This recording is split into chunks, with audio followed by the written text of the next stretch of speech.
Sometimes the scariest stories aren't about ghosts or demons or things lurking in the dark.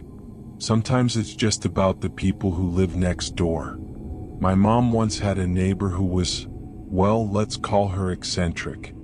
At first, she seemed fragile, pitiable even. She walked with a limp, leaned on a cane, and her head was completely shaved. She told anyone who would listen that she was battling cancer. Weak from chemo, too frail to keep up with chores, too exhausted to lift a finger. And for a while, people believed her. Her landlord let things slide. The trash bins overflowed, the lawn grew into a jungle, and garbage began blowing into our yard. When my mom, kind-hearted as ever, baked cookies and offered to help, the neighbor let something slip. She wasn't sick at all. The shaved head. The limp. The cane. Just a prop. She was pulling off a full-time performance to get pity, to get out of responsibility. That was when my mom decided she'd had enough. No more trash in our yard, no more fake chemo sob stories. She called the landlord and told him everything. That's when things escalated. The neighbor was furious. She retaliated not with words but with noise. Loud, pounding music at 2 in the morning, 3 in the morning, shaking the walls, rattling the windows. It wasn't just annoying, it felt vindictive, like psychological warfare in stereo. My mom, who worked late nights and early mornings, reached her breaking point. She filed a noise complaint with the police.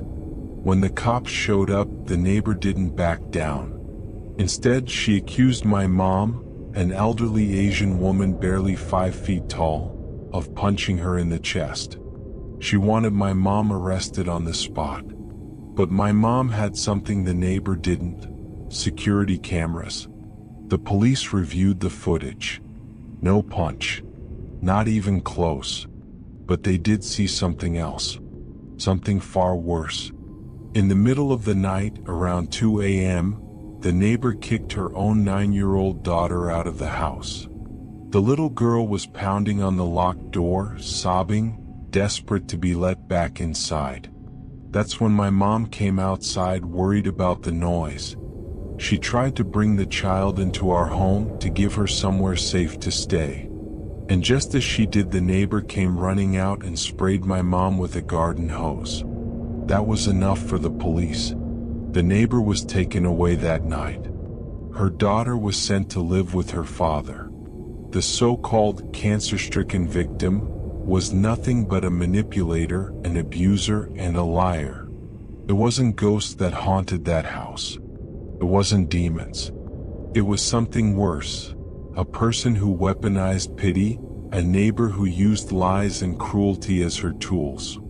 People worry about the unknown things in the dark. But sometimes it's the people living right next door you should be most afraid of. She faked cancer, but the mask eventually slipped. Evil doesn't always wear a mask. Sometimes it lives right next door. We had a dog, a beautiful, sweet white lab. She wasn't aggressive. She wasn't loud. She was gentle, loyal, the kind of dog that children adored. But my neighbor, she didn't see her as a dog. She called her a death dog. At first it was just words. Strange, paranoid mutterings about how my lab was dangerous, cursed. But soon words turned into action. She started calling the police, over and over, claiming my dog was terrorizing the neighborhood. The cops came, met our dog, and every single time they left shaking their heads, telling us, just make sure she stays in your yard. Which we did. Always. But to her, reason didn't matter. Reality didn't matter. When the police stopped listening, she decided to handle things herself. That's when our dog got sick. Really sick. We rushed her to the vet, terrified. The vet told us we had to stop feeding her table scraps. But we didn't. We never had. It didn't make sense until we started watching.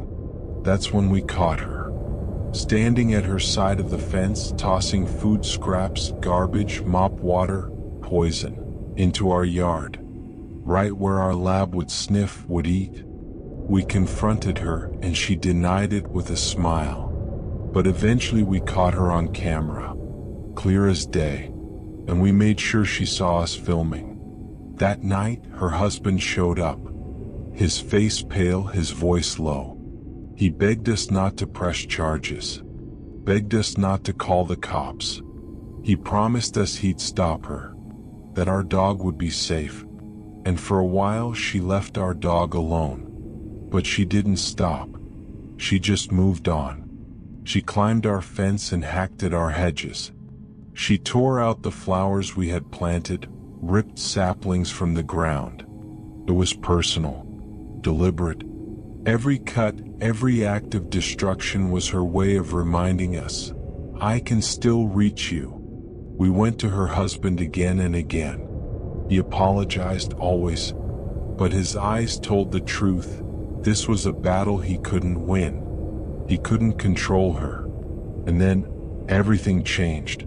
She got sick, very sick, and before long she was gone. Her husband was a different man after that, almost free. He invited us over for barbecues. He even got himself a little dog as if reclaiming something he'd been denied.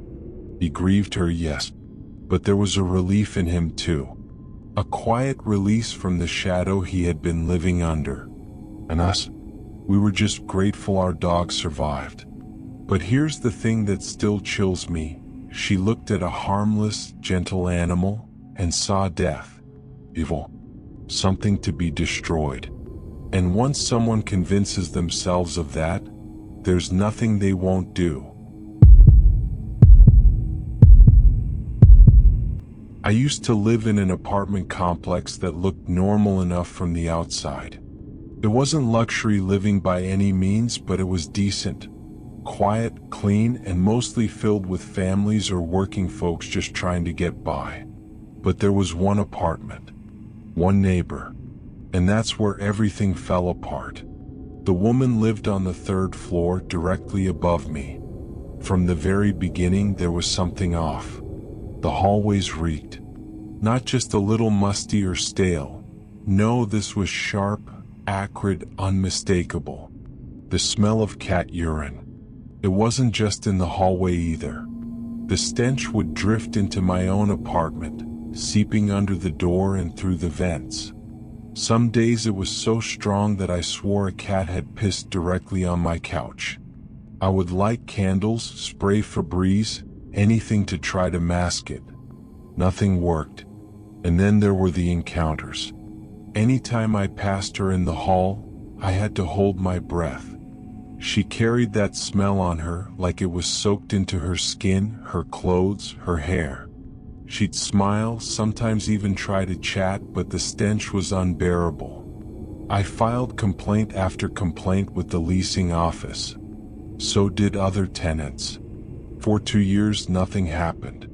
Management always promised they'd look into it, but the woman stayed and the smell only grew worse. Eventually, I couldn't take it anymore. I called animal control. When they finally investigated, the truth came out. She didn't just have a couple of cats. She had 30. 30 cats crammed into a single 2-bedroom apartment. No litter boxes. No ventilation. Just layer upon layer of filth soaked into every inch of the carpet, into the walls, into the very wood of the building. The officers had to wear masks just to step inside. And the worst part? This had been going on for years, long before I even moved in. On windy days, the stench traveled. People in other buildings, completely separate from ours, could smell it. That's how bad it was. When animal control took the cats, the building felt different, almost lighter. She was evicted not long after, though I learned from neighbors that it had taken years of complaints to even get to that point. She was on Section 8, and between the red tape and the building manager's incompetence, She'd been allowed to stay far longer than she should have. Once she was gone, the maintenance crew went in to repair the damage. What they found was worse than anyone imagined. They had to rip up every inch of carpet and padding. They had to seal the wood underneath with chemical treatments. The apartment wasn't just dirty, it was toxic, unlivable. It's been years since then, but I'll never forget that smell. It wasn't just disgusting. It was overwhelming, suffocating, inescapable. You don't realize how deeply something like that can burrow into your senses until you're forced to live with it. To this day, whenever I smell something even faintly similar, old carpet, an unclean litter box, even strong ammonia, I get the same feeling in my stomach. That same dread. The memory of 30 cats trapped in a place where no one should have lived. And I'll never forget the woman. How casual she looked. How normal she acted. As if she wasn't surrounded by absolute ruin. That's what unsettles me the most. Because if someone can live like that, and smile through it, what else could they be hiding?